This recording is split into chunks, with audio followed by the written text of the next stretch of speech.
Hello everyone. आज की इस वीडियो में इंडियन फॉरेस्ट और इन्वायरमेंट के बारे में अध्ययन करेंगे, जो कि हर कॉम्पिटिटिव एग्जाम्स और नॉलेज के लिए इम्पॉर्टेंट है। आपके नॉलेज के लिए बता दें कि भारत में जुलाई के फर्स्ट वीक में वन महोत्सव मनाया जाता है। राष्ट्रीय वन नीति का शुभारंभ सन 1952 ईस्वी को हुआ था। के.एम. मुंशी को वन महोत्सव का जनक भी बोला जाता है। के.एम. मुंशी को वन महोत्सव का जनक। भारतीय वन सर्वेक्षण विभाग वनों के लिए ताज़ा रिपोर्ट पेश करता है। फॉरेस्ट एंड इन्वायरमेंट से रिलेटेड फैक्ट के बारे में जानें, उससे पहले classification of forest, Chipko movement और इंस्टीट्यूशन के बारे में थोड़ा सा जान लेते हैं। एट लास्ट इम्पॉर्टेंट फैक्ट के बारे में डिस्कस करेंगे। वीडियो को लास्ट तक देखिएगा। अगर पसंद आती है तो चैनल को सब्सक्राइब, वीडियो को लाइक, कमेंट और अपने फ्रेंड्स में शेयर करिएगा। वनस्पति के आधार पर वनों को विभिन्न प्रकार से बांटा जा सकता है। ट्रॉपिकल एवरग्रीन फॉरेस्ट, उष्णकटिबंधीय सदाबहार वन, ड्राई डेसिडुअस फॉरेस्ट, शुष्क पर्णपाती वन, डेजर्ट वेजिटेशन, मरुस्थलीय वनस्पति, delta forest, delta one, tropical thorn forest यानी उष्णकटिबंधीय कटीले वन। तो इनके अलावा भी कई प्रकार के वन उनकी वनस्पति और जलवायु के आधार पर पाए जाते हैं, लेकिन हम यहाँ इम्पॉर्टेंट का ही अध्ययन करेंगे।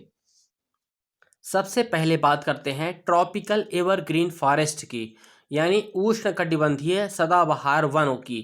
तो ऐसे फॉरेस्ट अक्सर उन्हीं क्षेत्रों में पाए जाते हैं जहां पर 150 सेंटीमीटर से ज़्यादा वर्षा होती है और यहाँ का तापमान भी लगभग 15 से 30 डिग्री सेंटीग्रेड के बीच में होता है। ऐसा देखा गया है कि जिन प्रदेशों में औसत वार्षिक वर्षा 250 सेंटीमीटर से ज़्यादा होती है, उन क्षेत्रों के जंगल काफ़ी सघन होते हैं। यहाँ पर पाए जाने वाले पेड़ पौधे नियमित रूप से पत्तियाँ नहीं झाड़ते हैं और यही वजह है कि ऐसे वन सदाबहार वन कहलाते हैं। अगर हम बात करें यहाँ पर पाए जाने वाले पेड़ों की, तो सफ़ेद देवदार, बेंत, बांस और चपलास के पेड़ पाए जाते हैं। ये वन पश्चिम घाट यानी वेस्टर्न घाट, असम की पहाड़ियाँ, हिमालय और उड़ीसा आदि में पाए जाते हैं।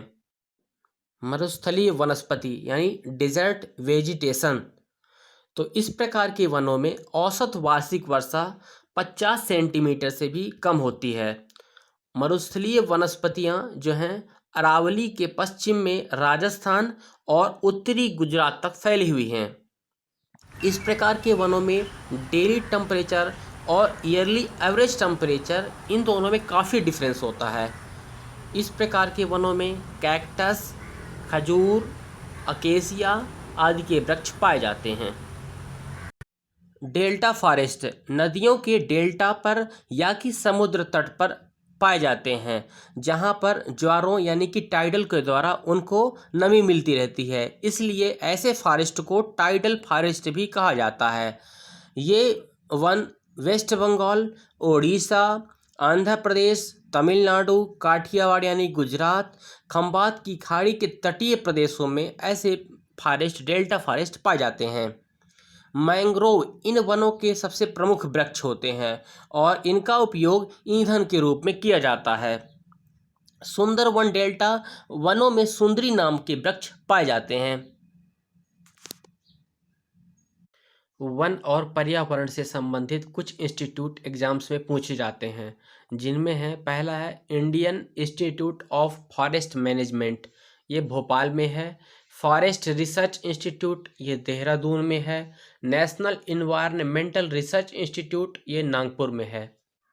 IIFM यानी Indian institute of forest management, इसकी स्थापना 1932 में भोपाल में की गई थी और इसका डायरेक्टर IFS ऑफिसर होता है।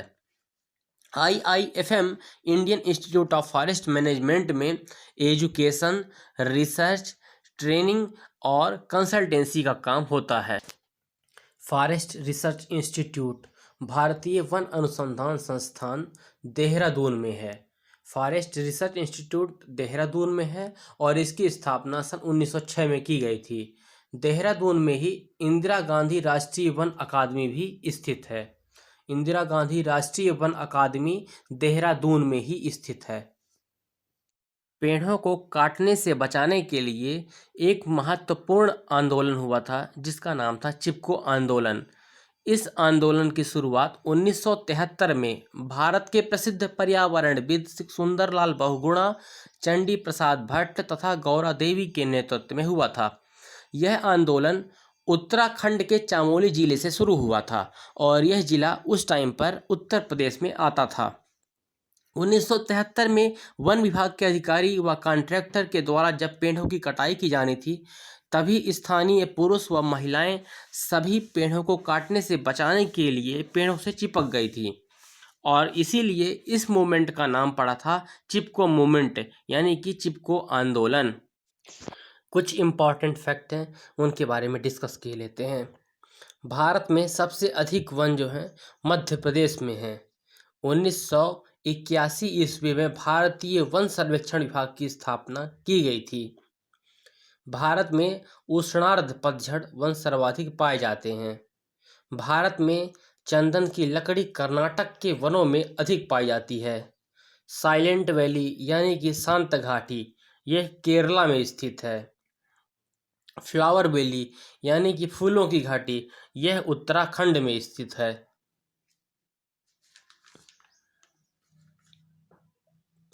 भारत में 93% उष्णकटिबंधीय और 7% शीतोष्ण कटिबंधीय वन है।